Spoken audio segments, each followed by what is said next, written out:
할렐루야, 반갑습니다. 2021년 11월 11일 목요일입니다. 오늘도 주의 은혜 가득한 복된 하루 되시기 바랍니다. 찬송은 27장입니다.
하나님의 말씀은 열왕기하 5장 13절 14절입니다.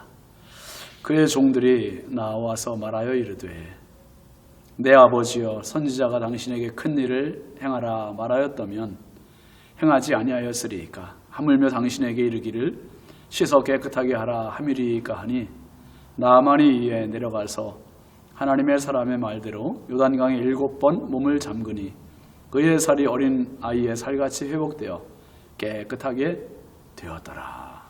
아멘. 오늘 말씀 제목은 깨끗하게 되었더라입니다. 깨끗하게 되었더라. 이 목회를 하면서 참 어려운 부분 중에 한 가지가 성도들이 그 시험 드는 경우입니다. 다 기쁘게 행복하게 은혜롭게 이 신앙 생활하면 얼마나 좋겠어요. 그러다가 어느 날 느닷없이 눈에 안 보인다든지 아니면 봉사의 자리에 예배 자리에 안 온다든지 시험에 든 거죠. 시험의 종류도 참 다양합니다. 그중 가장 많은 범주가 섭섭해서 드는 시험인 경우가 많습니다. 무시당했다고 생각이 들거나 알아주지 않았다고 생각해서 받게 되는 시험, 일명 섭섭시험이라고 합니다. 섭섭시험의 대부분은 사실 자존심의 문제. 내 자존심 상했다, 내가 무시당했다는 그런 말이죠. 예수님께서 한 번은 가버나움에 가셨는데 한 백부장이 찾아와서 간구했죠. 마태복음 8장 6절 말씀 보면 내 하인이 중풍병으로 집에 누워 몹시 괴로워하나이다. 하인의 중풍병 때문에 백부장이 예수님을 찾아왔어요. 그때 예수님 하신 대답이 8장 8절 보시면 내가 가서 고쳐주리라. 예수님 직접 찾아가겠다고 말씀하세요. 그러자 백부장이 또 말하지요. 8절 보시면 주여 내 집에 들어오심을 나는 감당하지 못하겠사오니 다만 말씀으로만 하옵소서. 그러면 내 하인이 낫게 싸움나이다. 보통 사람 같으면 어떻게 했겠습니까?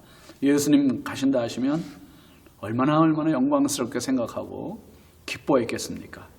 그런데 백부장은 굳이 사양을 해요. 그러면서 하는 말이 말씀으로만 하셔도 내 하인이 낫겠습니다.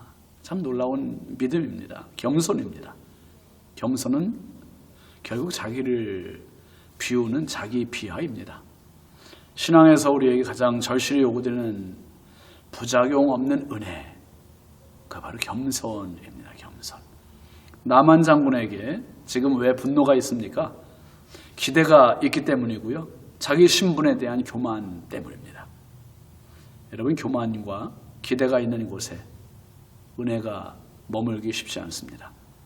신앙은 나를 비우는 것입니다. 엘리사 선지자가 나오지도 않고 종을 보내서 요단강에 7번 몸을 씻으라는 아주 무시하는 것 같은 처방을 내리자 완전히 무시당했다고 생각하고 분노해서 고국으로 지금 되돌아가려고 하는 겁니다. 그때 부하들이 제지하지요. 13절 말씀 보면 그의 종들이 나와서 말하여 이르되 내 아버지여 선지자가 당신에게 큰 일을 행하라 말하였다면 행하지 아니하였으리이까 하물며 당신에게 이르기를 씻어 깨끗하게 하라 함이리이까 하니. 종들의 설득을 보세요. 선지자가 당신에게 큰 일을 행하라고 말하였다면 행하지 아니하였으리이까. 하물며 당신에게 이르기를 씻어 깨끗하게 하라 함이리이까. 참 부하들의 말이 맞습니다. 흔히 큰 질병은 보편적으로 어렵게 해야 낫겠다는 그런 고정관념이 우리 안에 있습니다. 그런데 지금 나만의 나병을 위한 처방은 너무 단순하지 않습니까? 믿져야 본전이라는 생각으로 한번 해보시지요 하는 게 부하들의 대답이었습니다. 그래서 14절 말씀 보면 나만이 이에 내려가서 하나님의 사람의 말대로 요단강에 7번 몸을 잠그니 그의 살이 어린아이의 살같이 회복되어 깨끗하게 되었더라. 나만이 마지 못해서 내려갔습니다. 요단강에 7번 몸을 잠깁니다. 마음으로는 내키지 않는 행동 아니었겠습니까? 한두 번 해도 몸에 별 다른 반응이 없었을 수도 있어요. 더 분노를 느꼈을 수도 있겠죠. 그런데 끝까지 했을 때 그의 살이 어린아이의 살같이 회복되어 깨끗하게 되었다 했습니다. 순종이 능력이고 순종이 치유입니다. 하나님의 방법은 복잡하지 않습니다. 힘들지 않습니다.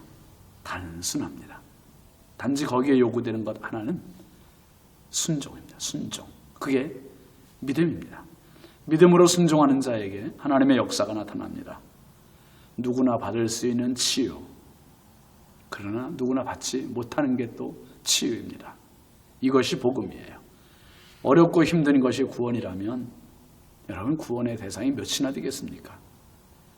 믿기만 하면 구원받는데 그 믿음이 제대로 이루어지지 않습니다. 광야에서 불뱀에 물린 이스라엘 백성들을 치유하는 하나님의 방법은 뭐였습니까? 놋뱀을 만들어 놓고 그것을 쳐다보면 낫는다는 겁니다. 쳐다보는 것, 이건 신분과를 막론하고 남녀노소를 넘어서서 누구나 할 수 있는 일입니다.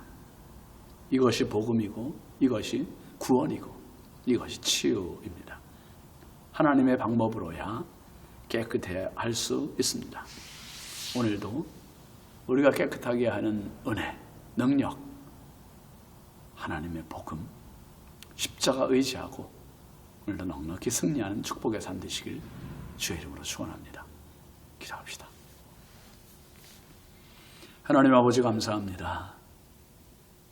날이 점점 차지지만 우리 성도들의 건강 지켜주시고, 특별히 아버지 나만 장군의 자존심 내려놓고 요단이 강에 내려갔을 때 순종함으로 그가 깨끗하게 되었습니다. 하나님, 내 자존심, 내 교만, 내 욕심, 내 자아 늘 내려놓게 하시고 이 훈련함으로 깨끗하게 되는 치유의 은혜가 우리 안에 경험되게 하옵소서. 예수 그리스도의 이름으로 축복하고 기도합니다. 아멘. 오늘도 주님과 동행하는 복된 하루 되시기 바랍니다. 감사합니다.